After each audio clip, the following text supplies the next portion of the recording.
Kinira apostol ni Jesu Bibim kerana unirai masino Fatula piure na neglizi Itanam samelaiti Matakani lamicha Nirai mai tuliera pasaka Ampira na dianujin Kristi Akaye inarala sonaba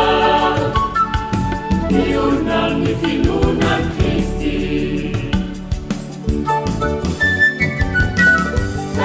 Kalisan, majaya na ulanan Amatya wapunay, nifedala na suwatuka Panakina na paupaulu Maneta na nayaluri na niwagang ni Jesu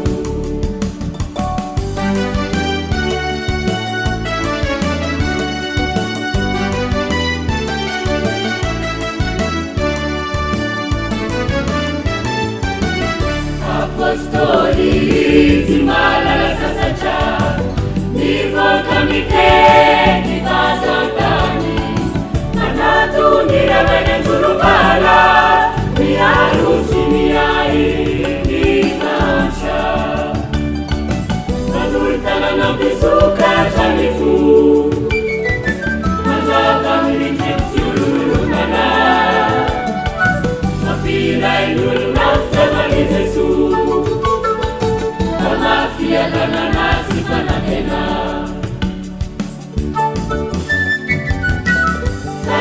Kalizan, majaya na ulanan Amafia wapunay, nifedala na suwatuka Panapena na paupaulu Maneta na nayaluri na niwagang ni Jesu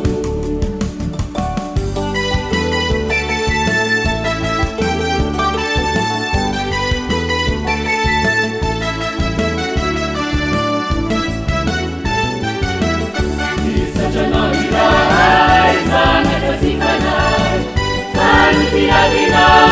tinusi dalalana Manjadira kawatya kalasapira Kitana na uwane kamukatiraka Yesu pera na tuluta na liza Na manuzan na numaye nitafi Sule nijaiza